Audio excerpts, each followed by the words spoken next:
Put the gun! Put the gun down! Put it down! Put the Put it down!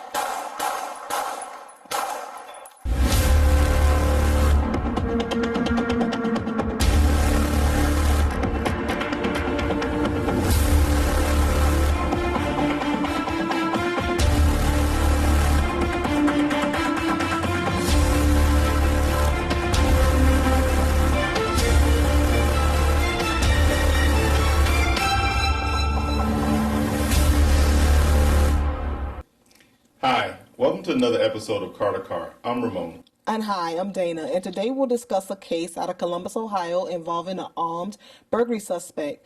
Upon arrival, officers observed the suspect inside the home, advised him to show his hands, and at that time, a foot chase ensued.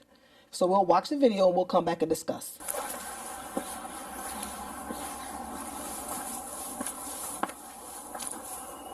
Is it a 1527 right there, 1525.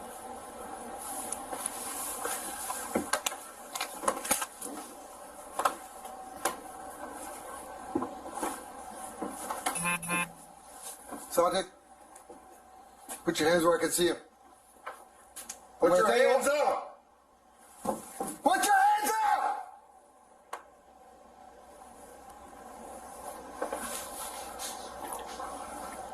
$30. You got him?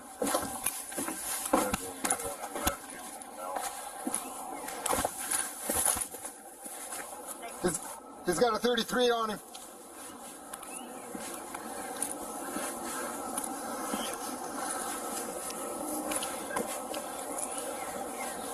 Ted 3 has got a 33.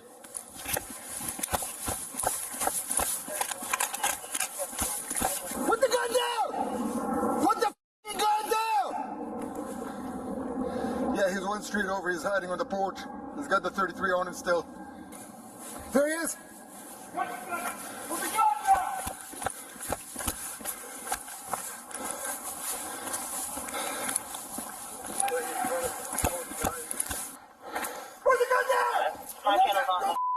Put it down! Put it down! Put it down right now!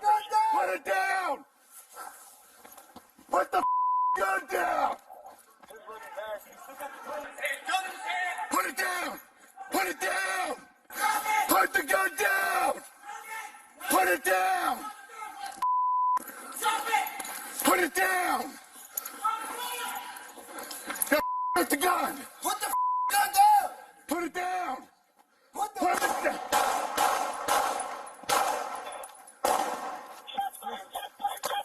Where is he? He went to the left. His hand! Put it down! Put it down! Put the gun down! Put it down! Stop it! Put it down! Gotta get rid of the gun! gun down! Put it down! Put the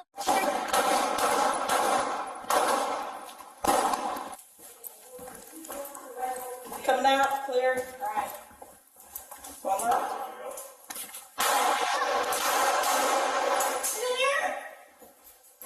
Who's in there?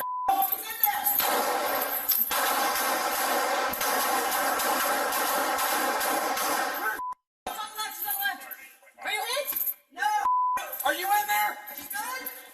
I'm ready. To the right. Okay, he's gonna be in there. Get out here. Get out here. Come on. Come on, quick, quick, quick. Good. Good. No. Go back and check. Go check. Go out. Check. Check car. Hey! Check car. Check He's car. right here. Hey, come on. Reload. Reload. Can't see the freaking... You're right. Reload. Anyone that's shot, reload. Go out and get checked. You're okay. Go get checked. I'm good. He's like reloaded from... Get down. Get out. Get out. Ow. Ow. Ow. Ow.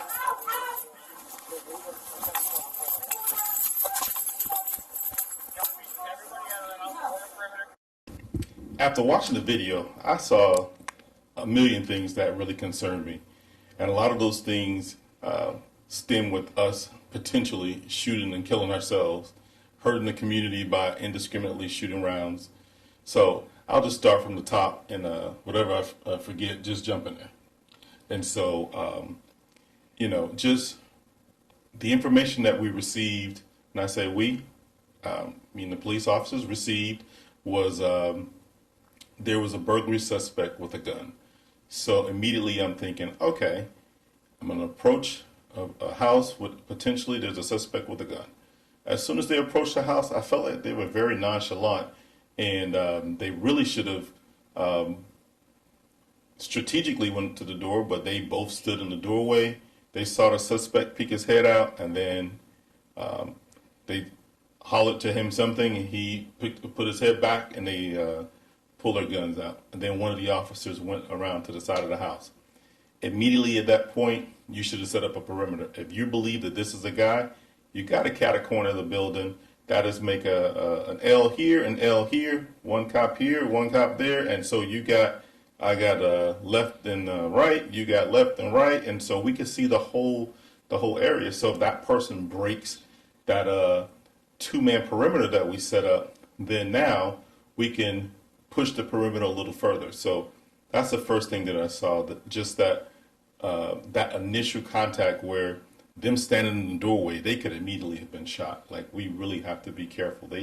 I'm glad that they didn't get hurt at that point. Then after that, you saw them running around the neighborhood, following this guy around, armed with a gun in his hand. We have to be careful. We need to immediately set up a perimeter to make sure that this person is within the bounds where we can capture him as soon as possible, because we don't know what this person is willing to do. That's why K9 gets paid the big bucks. That's why SWAT gets paid the big bucks. Set up that perimeter. Let's box it in, and then let's go ahead and call K9 in, and then SWAT. As we move further to him barricading himself in the house, apparently, you see all the officers go into the house, and so now they're doing somewhat a random search of every room, I guess, individually, because one officer gets stuck inside a room. The suspect hears them come into the house, and he starts firing. So now you got one cop stuck in a room, and then now you have a couple of other police officers laying down, I guess, what they believe is a cover fire to help the other police officer.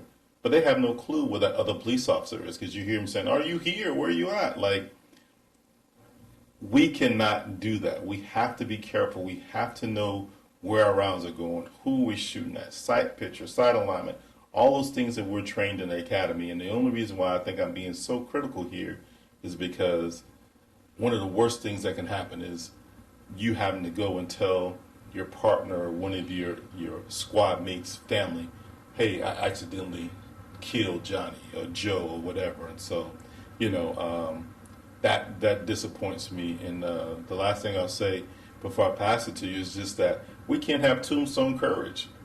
We have to make sure that we, like I said, set that perimeter up, get K9, get SWAT. Let's try to talk them out, get a negotiator, but no tombstone courage. Yeah, absolutely. And one of the things I also noticed, and you did a great job summarizing, but to give a description of the suspect so all the arriving officers would know who they're looking for, because at one point an officer was coming through in between the buildings and the suspect was behind them, and you want to always give the direction of travel in which this suspect is fleeing, so that everyone will know where they are as opposed to where the suspect is, so that type of incident doesn't occur to where the suspect gets behind the officer. So I hope that they conduct an after-action review so that they can look back at this and learn some lessons, so that we don't have any accidents where an officer injures another officer because of just some tactics that were bad. Yeah, like I said, just if I had to scream out anything, it would just be what I said before. No tombstone courage. Let's get home. We come here to do a job to protect and serve, and we shouldn't be putting ourselves or our partner in danger just because we're using bad tactics, and those are not the tactics that we're taught. I think sometimes we get caught up in wanting to get the bad guy so much or bad girl so much that we lose sight of the job that we came there to do and all of the tactics that we've learned. And so I think that for the most part, we're all trained really well, and we have to make sure that we fall back on that training. And if we're not trained well, we have to make sure that we get retraining, and some of that is incumbent upon yourself to get some training. I remember when I was on midnights as a young police officer, when it would get dead, the senior officers would, hey, let's go, let's do a building search, let's practice felony stops, let's practice this. And so my crew took it upon themselves to make sure all the rookie officers were prepared, so that in fact we'll be ready, so that we wouldn't miss a beat when we had to do our job with them. Yeah, and self-training is critical, especially in high scenario situation, high stress situation where guns are involved. Your adrenaline is automatically gonna, raise. Your heartbeat is gonna race. Your breathing is gonna get faster. That's just human, and it's not a sign of fear, but it's a sign of courage, because courage is when you're afraid and you still go. So we know everyone was courageous in this incident because everybody continued to go. But you want to train your mind so that you are able to think strategically. So you have to slow your breathing down, slow the events down, even though it's fast, so that you can be able to think in that high stress situation. So that's what I was always taught, to slow it down. And I'll tell you what really taught me to do that, believe it or not, when I was in mounted. Because when you're on that type of a horse, you have to be and that horse can buck or do whatever. But if you're afraid, then that horse feels that they have to be afraid. So I learned riding mounted to relax myself in a stressful situation. So, do you have anything else to add? Just one question. So, when you look at this from a leadership standpoint, you served in leadership capacities for, well over a decade. What do you do as a leader when you see a situation like this, when you see your officers have a scenario where they could potentially have killed themselves or could have hurt someone else? An after action review, and if anybody needs to be retrained, definitely be retrained. One of the things that I definitely would revisit, because it was concerning the shootings, because the one in the parking lot where the suspect did not appear to threaten the officers. Yes, he's armed with a gun, but they had already been chasing him. He had not pointed the gun at them. He had not threatened them. So when they confronted him in the parking lot, he just looked at them, and then he took off, and then they shot. He took off after they shot at him. Yeah, he took off after he shot at him. Yeah. But those rounds were just, out in the open and stuff, and weren't accounted for.